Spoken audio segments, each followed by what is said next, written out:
Hello guys. तो जैसा कि हमने लास्ट एपिसोड में देखा था, नितिन और दिलीप वह सभी अब फायर सोर्स सिटी के अंदर आ गए थे और वहां पर आने के बाद में वह सीधे फायर माउंटेन की तरफ बढ़ चले थे। लेकिन वहां पर आकर जब वह देखते हैं तब उनके सामने एक बड़ी सी सील थी, जिसके सामने बहुत सारे स्टूडेंट्स खड़े होकर उसको स्थिर करने की कोशिश कर रहे थे, लेकिन उनसे कुछ भी नहीं हो पा रहा था। तब प्रत्युषा कहती है कि मुझे लगता है कि इसके अंदर से हमें वह एनर्जी निकालनी पड़ेगी जो इसके अंदर पूरी तरह से भर चुकी है, तभी हम इसके साथ में कुछ कर सकते हैं। प्रत्युषा की बात सुनने के बाद में नितिन ने कहा शायद मैं ऐसा कर सकता हूँ, और उसके बाद में वह आगे बढ़ने लगा और इसी साथ में हमारा एपिसोड खत्म हो जाता है। तो चलिए शुरू करते हैं आज के हमारे नेक्स्ट एपिसोड को। क्योंकि नितिन के पास में स्वर्ग की लाइब्रेरी थी, इसीलिए उसके साथ में केवल उसे फॉर्मेशन को एक्टिवेट होने का वेट करना था, ताकि उसके साथ में वह उसकी पूरी जानकारी अपनी स्वर्ग की लाइब्रेरी के अंदर ले सके। चाहे दूसरों के लिए कितना ही ज्यादा मुश्किल क्यों ना हो या उनके लिए असंभव क्यों ना हो कि इसका सही डोर कहाँ से खोलना चाहिए, लेकिन नितिन के लिए ये सब कुछ बहुत ही आसान था। लेकिन वहीं दूसरी तरफ जब नितिन ने वह शब्द कहे थे कि वह कोशिश करना चाहता है, तो वहां पर खड़े हुए सभी को बहुत ज्यादा झटका लगता है। सभी के चेहरे देखने लायक थे। वह सोच रहे थे कि आखिरकार इसके अंदर कोशिश करने वाली चीज क्या है, क्योंकि कोशिश करने की बात में तो यहाँ पर कोई बचने वाला ही नहीं है। पवेलियन मास्टर आदर्श ने अपना सर पकड़ते हुए नितिन से कहा, प्रिंसिपल नितिन, मुझे पता है कि आप बहुत ही ज्यादा बुद्धिमान हैं और आप कुछ भी कर सकते हैं, लेकिन इस बार सिचुएशन कुछ और है। ये बहुत ही ज्यादा खतरनाक सिचुएशन है। इसके अंदर अगर हम लोगों ने एक भी छोटी सी गलती भी करी तो उसके अंदर सभी की जान जा सकती है। इसीलिए हमें यहाँ पर बिल्कुल भी लापरवाही से काम नहीं करना चाहिए, क्योंकि एक छोटी सी गलती और सोया हुआ ज्वालामुखी फट जाएगा और सभी राख के अंदर मिल जाएंगे। ये कोई हंसी की बात थोड़ी ना है कि कोई भी आए और इसे ठीक कर जाए। और आपने क्या कहा, कोशिश नहीं कर सकते इसके अंदर? कोशिश करने का कोई मतलब ही नहीं है, क्योंकि कोई अगर यहाँ पर यह भी कहता है कि वो 99% चांस है कि वह उसको ठीक कर देगा, तो उसके ऊपर भी कोई भरोसा नहीं करेगा, क्योंकि 1% चांस में बहुत कुछ हो सकता है। क्या पता किसी किस्मत कब बदल जाए। हाँ, मुझे भी पता है कि इसके अंदर बहुत ही ज्यादा खतरा है। नितिन सहमति से सिर हिलाते हुए उन्हें जवाब देने ही वाला था, लेकिन उससे अलग उनकी बातें कोई और भी सुन रहा था और अचानक से उनके बीच में एक आवाज आती है। यहाँ पर कौन है जो इस चीज को आजमाना चाहता है? उसके कहने का मतलब क्या है? क्या वो यहाँ पर आकर भी अपनी कोशिश को करना चाहता है? क्या वह अपने लक को आजमाने के लिए ऐसी कोई जगह पर आके मरना चाहता था? क्या वो यहाँ पर होने वाली दुर्घटना को अपने माथे उठा सकता है? आखिरकार आपके जैसा एक युवा व्यक्ति यहाँ पर कर क्या रहा है, जिसको कुछ पता नहीं है और आ गए यहाँ पर मुंह खोलने के लिए। अचानक से उन सभी के बीच में एक आकृति आकर खड़ी हो जाती है। वह और कोई नहीं, 7 स्टार फॉर्मेशन मास्टर जफर थे। पूरे दिन भर की मेहनत के बाद में उनके चेहरे के ऊपर थकान देखी जा सकती थी, लेकिन वह इस तरह से चिल्ला रहे थे जैसे कि वह बिल्कुल भी नहीं थके हो। लेकिन जैसे ही पवेलियन मास्टर ने उसे अपने पास में आते हुए देखा, तो पवेलियन मास्टर बोल पड़े, फॉर्मेशन मास्टर जफर, रुकिए एक मिनट, मुझे आपको इनसे परिचय कराने दीजिए। उसके बाद में आदर्श बोलते हैं, यह होंगे मास्टर टीचर अकेडमी के प्रिंसिपल नितिन, और इनके साथ में जो युवती खड़ी है वह है प्रत्युषा। और हेड दिलीप से तो आपकी कोई परिचय करवाने की जरूरत ही नहीं है, क्योंकि हम इतने समय से दोस्त जो हैं। उसके बाद में पवेलियन मास्टर आदर्श नितिन की तरफ पलटते हैं और उनसे कहते हैं, प्रिंसिपल नितिन, यह है फॉर्मेशन मास्टर जाफर, ये एक 7 स्टार फॉर्मेशन मास्टर हैं। ओह अच्छा, तो तुम हो नितिन, जिसके बारे में इतने समय से यहाँ पर बातें चल रही है। परिचय सुनने के बाद में जाफर जल्दी से नितिन की तरफ मुड़ते हैं और वह नितिन से कहते हैं, मैंने आपके बारे में बहुत कुछ सुना है। इतनी कम उम्र के अंदर 6 स्टार फॉर्मेशन मास्टर बनने के लिए बहुत ही अच्छी सफलताएं आपने प्राप्त की है, लेकिन फिर भी आपको थोड़ा बहुत ध्यान तो रखना चाहिए, क्योंकि आप एक मास्टर टीचर हैं और एक मास्टर टीचर को कभी भी बिना सोचे समझे नहीं बोलना चाहिए, क्योंकि किसी भी प्रतिभा का नीचे गिरने का सबसे अच्छा कारण यही होता है कि उनके अंदर बहुत ही ज्यादा घमंड बढ़ जाता है और उसी के साथ में वह लापरवाही कर बैठते हैं, जिसके साथ में वह जितना ऊपर जाते हैं उतने ही जोर से नीचे जमीन पर धड़ाम से गिरते हैं। यह सभी जानते हैं कि अंदर छुपी हुई सारी एनर्जी को बाहर निकालना सबसे अच्छा उपाय है, लेकिन क्या आपको पता है अगर यहाँ पर हम सभी असफल हो गए तो यहाँ पर क्या हो जाएगा? न सिर्फ हम मरेंगे, यहाँ से 10,000 किलोमीटर तक की रेडियस के अंदर सभी मारे जाएंगे और इससे यहाँ पर बहुत सारी अनगिनत जाने भी जाएगी।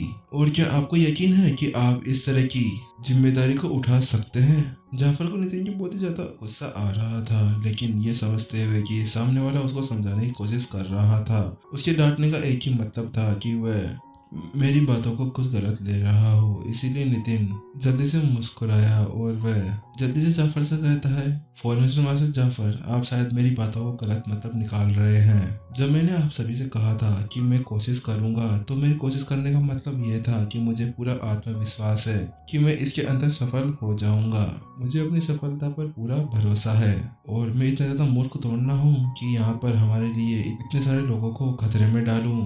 नितिन आगे बोलने ही वाला था कि अचानक से एक आवाज आती है। ये कितना ज्यादा अहंकारी लड़का है, ये कुछ समझने का नाम ही नहीं ले रहा। इसको इतनी देर से यहाँ पर समझाने की कोशिश कर रहे हैं, फिर भी ये अपनी ही चलाए जा रहा है। जल्दी से एक और फॉर्मेशन मास्टर उनके पास में आते हुए कहता है, हमारे सामने जो ये सील बनी हुई है, ये कोई नॉर्मल सील नहीं है, ये ग्रेड 8 या उससे भी ज्यादा ग्रेड की सील है। मेरे टीचर और मैंने 2 दिनों से ज्यादा अधिक समय के अंदर इसका पूरा विश्लेषण किया है, लेकिन उसके बाद में भी हम इसके अंदर कोई भी एक ऐसी जगह नहीं ढूंढ पाए जहां पर हम इसका एक गेट बना सके, जिसके साथ में अंदर की एनर्जी को बाहर निकाला जा सके।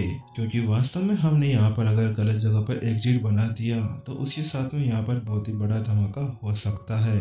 और फिर भी इसके अलावा आप कह रहे हैं कि आपने एक नजर डालते हुए ही इसके अंदर की वह जगह ढूंढ ली है जहाँ पर वह गेट होना चाहिए। क्या आपको खुद के ऊपर ज्यादा ही आत्मविश्वास नहीं हो गया, या फिर आप एक मास्टर टीचर अकेडमी के प्रिंसिपल हैं, इसीलिए उसका ज्यादा ही घमंड आ गया हो?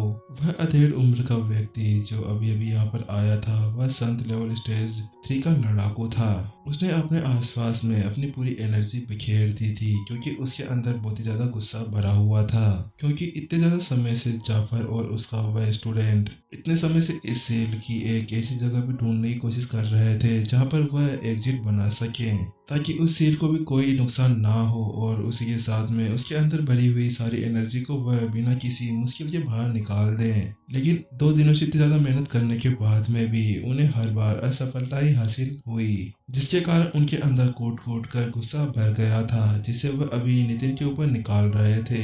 क्योंकि एक नौजवान लड़का यहाँ पर आकर खुद ही की चला रहा था और वह किसी की बात मानने की कोशिश कर ही नहीं रहा था। फॉर्मेशन मास्टर कमलेश, जाफर ने उन सभी को परिचय दिया। नितिन ने अपना सिर हिलाया और कहा, मैंने आपके बारे में कभी सुना नहीं है। क्योंकि नितिन कभी वास्तव में रोसा एम्पायर की मास्टर टीचर अकेडमी के अंदर नहीं गया था, तो ये तो आम बात थी कि वो वहाँ के लोगों के बारे में कैसे जान सकता था। क्योंकि इतनी देर से ये दोनों नितिन के ऊपर चढ़े जा रहे थे, इसलिए नितिन को भी लगा कि अब मुझे भी इनके साथ में सही व्यवहार नहीं करना चाहिए। इसीलिए नितिन ने भी ऐसे ही बोल दिया कि वह उसे नहीं जानता था। लेकिन नितिन के मुंह से वह शब्द सुनते ही वह दोनों के कदम डगमगा गए। लेकिन अब कमलेश को कुछ समझ नहीं आ रहा था कि आखिरकार वह उसका जवाब कैसे दे। इसीलिए उसने अपनी आसीने ऊपर चढ़ा ली और हड़बड़ाते हुए कहा, हाँ, तुम मुझे कोई फर्क नहीं पड़ता कि तुम मुझे जानते हो कि नहीं, क्योंकि मैं वास्तव में रोसाद मास्टर टीचर अकेडमी का एक नॉर्मल 7 स्टार फॉर्मेशन मास्टर हूँ। इसीलिए ये तो आम बात है कि तुम्हें मेरे बारे में नहीं पता। लेकिन नितिन थोड़ा सुधरने वाला था, उसने तो उल्टा ही जवाब दे दिया, अरे नहीं, आप गलत समझ रहे हैं, मैं केवल आपको ही नहीं उनको भी नहीं जानता।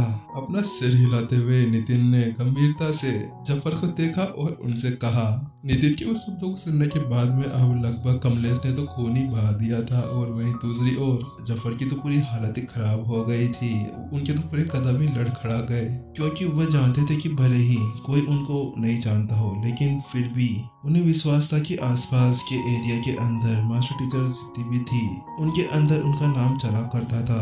क्योंकि हर एक साल जब भी कोई नया स्टूडेंट मास्टर टीचर बनने के लिए आता था, तो वह हमेशा यही ख्वाहिश करता था कि वह जाफर का स्टूडेंट बन जाए। लेकिन फिर भी वास्तव में नितिन ने तो पूरी हद ही पार कर दी। उसने तो सीधे उनके मुंह पर ही कह दिया कि उसने उन दोनों को नहीं पहचाना।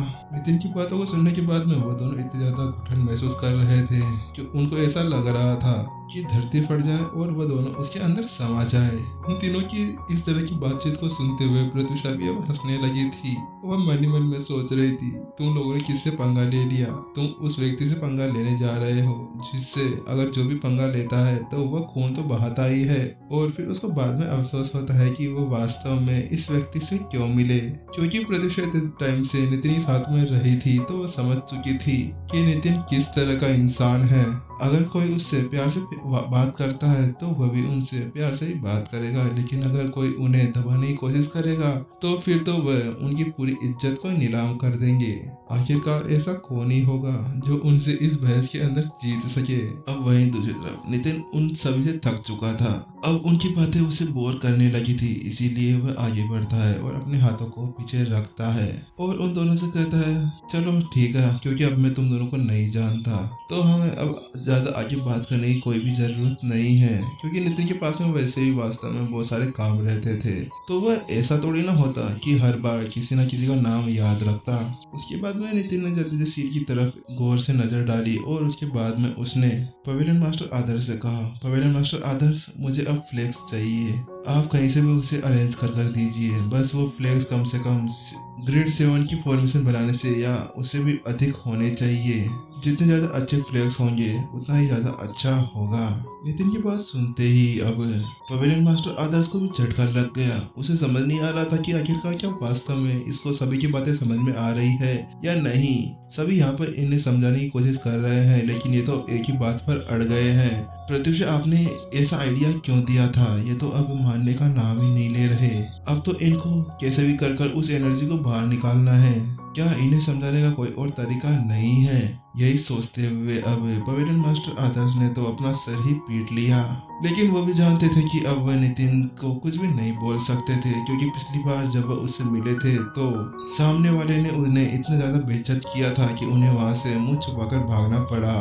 लेकिन वही दूसरी तरफ नितिन के उस तरह के बिहेवियर को देखते हुए अब कमलेश के चेहरे का रंग पूरी तरह से उड़ चुका था। वह पूरी तरह से लाल होते हुए आगे आता है और वह कहता है, साथियों, इसको पकड़ लो। क्या तुम वास्तव में पागल हो गए हो? हाँ, तुम्हें मरना है तो मरो, लेकिन इतने सारे मास्टर टीचर को अपने साथ में लेके क्यों मरना चाहते हो? क्या वास्तव में ये बंदा जानता भी है कि ये किस तरह से सभी को खतरे के अंदर डाल रहा है? क्योंकि 2 दिनों से वह और उसका टीचर यहाँ पर इस सील की पूरी तरह से जांच कर रहे हैं, लेकिन इन 2 दिनों के अंदर वह बिल्कुल भी निष्कर्ष निकालने में नाकामयाब रहे। क्योंकि उन्हें ऐसा लग रहा था कि अगर उनकी छोटी सी भी गलती हो जाती है तो ये सील पूरी तरह से फट सकती है। इसीलिए उन्होंने एक भी कदम आगे नहीं बढ़ाया। और इससे अलग इसको केवल यहाँ पर आए 10 ही मिनट हुए हैं और उसके बाद में भी ये इतना ज्यादा उत्सुक है जैसे कि एक हथौड़ा और कील लेगा और फॉर्मेशन के अंदर ठोक देगा, जिसके कारण वहां पर एक छेद बन जाएगा। अरे पागल हो गया है क्या तू? तेरे को समझाने की कोशिश कर रहे हैं, ये कोई गुब्बारा थोड़ी ना है जिसके अंदर छेद कर दिया और उसके अंदर से हवा बाहर निकाल दी। यहाँ पर 20,000 से ज्यादा मास्टर टीचर्स खड़े हुए हैं। अगर वास्तव में आप अपनी जिंदगी से थक चुके हैं तो आप अकेले मरिए ना, हम सबको लेकर क्यों मरना चाहते हो?